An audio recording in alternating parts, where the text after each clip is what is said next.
एकदम चविष्ट आणि युनिक फिश करी बनवायची आहे का? मग हा व्हिडिओ तुमच्यासाठी आहे। जास्त वाटण-घाटण न करता काही मोजक्याच मसाल्यांमध्ये ही युनिक पद्धतीने फिश करी बनवली आहे। व्हिडिओ आवडला तर लाईक आणि सबस्क्राईब नक्की करा। यासाठी मी 1 किलोच्या प्रमाणात लाल परी फिश घेतले आहेत। आता सगळ्यात आधी हे आपल्याला मॅरिनेट करून घ्यायचे।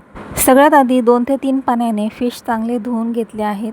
आता मी याला मॅरिनेट करण्यासाठी अर्धा चमचा हळद, 1 चमचा लाल मिरची पावडर, 1 चमचा धना पावडर आणि चवीनुसार मीठ टाकून घेऊया।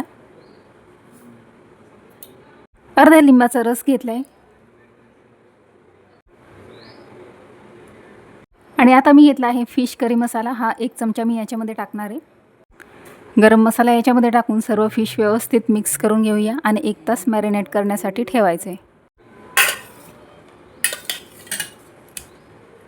सर्व मसाला व्यवस्थित फिशच्या पीसला कोट होतील असं सर्व मसाला व्यवस्थित मिक्स केलाय। आता मी हे झाकून ठेवते। A1 स्वप्नाज किचनमध्ये मनापासून स्वागत। व्हिडिओला सबस्क्राईब, कमेंट आणि लाईक नक्की करा। आता आपण बनवूया मसाला। त्याच्यासाठी मी घेतले आहेत काही खडे मसाले। त्याच्यामध्ये मी घेतले आहेत 2 छोटे दालचिनीचे तुकडे, 2 चक्री फूल, 2 हिरवी इलायची, 4-5 लवंगा आणि 1 जावित्रीचं फूल। आता हा मसाला मंद आचेवर चांगला खमंग असा तळून घ्यायचा। मसाले चांगले तेलामध्ये खमंग असे परतून घ्यायचे। यानंतर इथे मी घेतले आहेत 4-5 काजू। काजूने या ग्रेव्हीची रिचनेस खूप वाढणार आहे। आणि यानंतर टाकणार आहे 4-5 बदाम। हे तेलामध्ये छान परतून घ्यायचं। हलकंसं परतून झालं की याच्यामध्ये मी टाकणार आहे या लाल छोट्या मिरच्या, सुक्या मिरच्या आहेत, त्या पण मी याच्यात टाकून छान 1 मिनिटभर कमी आचेवर परतून घेणार आहे। अगदी मिनिटभर मंद आचेवर भाजायचं, खूप भाजायची ही गरज नाही। आता छान व्यवस्थित हे सर्व मसाले मी परतून घेतलेत। आता हे मी काढून घेणार आहे। आता एका प्लेटमध्ये हे सगळे मसाले काढून घेऊया।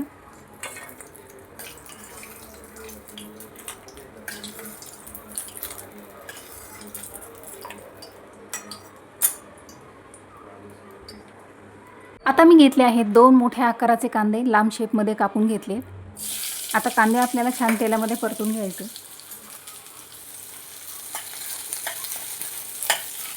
ही रेसिपी जर तुम्हाला आवडत असेल तर पटकन एक लाईक करून चॅनलला सबस्क्राईब करा। कमेंट करून व्हिडिओला हाईप देखील द्या। हलकासा लालसर रंग येईपर्यंत हा कांदा आपल्याला परतून घ्यायचा आहे। कांद्याचा रंग आता थोडासा बदलला आहे, पण यापेक्षा अजून थोडा कांदा भाजायची आवश्यकता आहे। थोडासा लालसर होऊ द्यायचा आहे। कांद्याला आता छान लालसर असा रंग आला आहे। आता याच्यामध्ये मी टाकणार आहे अर्धी वाटी लसूण आणि अर्धी वाटी अद्रक। जवळजवळ 2 इंच हे अद्रक मी घेतलं आहे। अद्रक लसूणचे प्रमाण हे थोडंसं मी जास्त घेतलं आहे, कारण आपण इथे खूप जास्त दुसरे मसाले, जास्त वाटण-घाटण इथं करणार नाही आहे। जसं की खोबरं वगैरे किंवा बेसन पीठ हे न घालता आपण अगदी मोजक्याच मसाल्यांमध्ये ही ग्रेव्ही करणार आहे। चवीला खूप छान, एकदम चविष्ट होते। नक्की ट्राय करा। आता मसाले इथे छान भाजले गेलेत। आता गॅसची फ्लेम मी बंद करते। आता हा मसाला आपल्याला एका बाउलमध्ये मी काढून घेते। मसाला बारीक करताना सगळ्यात आधी आपण हा मसाला बारीक करायचा आहे। आधीचा जो हा मसाला आहे हा अजून गरम आहे, याला मी बाजूला ठेवून देते आणि अगदी थोडंसं पाणी टाकून हा मसाला बारीक करून घ्यायचा आहे। मसाले बारीक करताना दोन्ही मसाले मिक्स करायचे नाही, दोन्ही मसाले आपल्याला वेगवेगळे बारीक करायचे। ही टीप लक्षात ठेवायची। आता हा मी बारीक करून घेते। हा मसाला आपला आता इथे बारीक करून झाला आहे। आता दुसरा जो आपण वाटण बनवलं आहे ते सुद्धा मी मिक्सरमध्ये बारीक करून घेणार आहे। आता या मसाल्यामध्ये मी टाकणार आहे थोडीशी कोथिंबीर। मुठभर कोथिंबीर घेतली आणि थोडंसं पाणी टाकायचं। टेस्टी फिश करी बनवण्यासाठी गॅसवर ठेवली आहे कढई, त्याच्यात तेल टाकलं आणि सगळ्यात आधी याच्यामध्ये टाकायचा आहे कढीपत्ता। कढीपत्ता तेलामध्ये छान फ्राय झाल्यानंतर आपण हा जो काजू, बदाम आणि खड्या मसाल्यांचा मसाला बनवला आहे तो याच्यामध्ये टाकून परतून घ्यायचा आहे।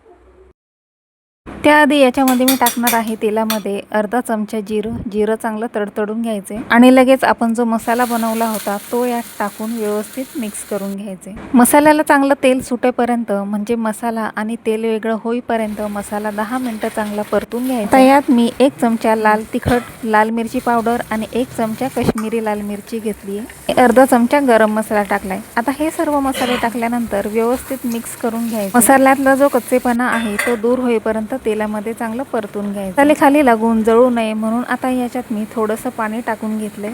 मसाल्याला आता खूप छान रंग आला आहे आणि खूप छान सुगंध पण येतोय। आता करीसाठी इथे छान मसाला आपला तयार झाला आहे आणि एवढ्या वेळात फिश पण आपले चांगले मुरले असतील तर आपण ते काढून पाहूया। छान मुरले पीस म्हणजे सर्व मसाला छान सर्व फिशना कोट झालेला आहे।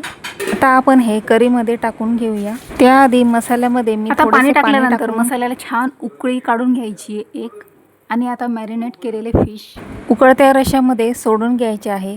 रेसिपीची डिटेल माहिती मी खाली डिस्क्रिप्शन बॉक्समध्ये दिली आहे, जाऊन नक्की चेक करा। आणि व्हिडिओ आवडला तर मला एक प्रोत्साहन देण्यासाठी कमेंट आणि एक लाईक नक्की करा, म्हणजे अशाच नवनवीन आणि चमचमीत रेसिपी बनवण्यासाठी मलाही प्रोत्साहन मिळेल। आता मॅरिनेट केलेले सर्व फिश याच्यामध्ये मी टाकून घेणार आहे। यानंतर मी कुठली रेसिपी तुमच्यासोबत शेअर करू हे मला कमेंटमध्ये नक्की सांगायला विसरू नका। आता सगळे फिश मी रश्यामध्ये टाकून घेतलेत आणि जवळजवळ कमी गॅसवर 15 मिनिटासाठी हे शिजवून घ्यायचे। जे फिशची जी चव आहे ती पूर्णपणे रश्यामध्ये उतरेल आणि आपली ग्रेव्ही छान चविष्ट होईल। आपण जे काजू बदाम आणि लाल सुक्या टाकून जो मसाला बनवला आहे त्याने या ग्रेव्हीची रिचनेस खूप वाढते। 5 मिनिटानंतर ग्रेव्हीला छान तरण आलेलं आहे आणि याच्यामध्ये आता मी कोथिंबीर टाकून घेते आणि आपण पाहूया आपले फिश किती शिजले। तर रंगावरूनच कळते की ते फिश छान शिजलेले आहेत।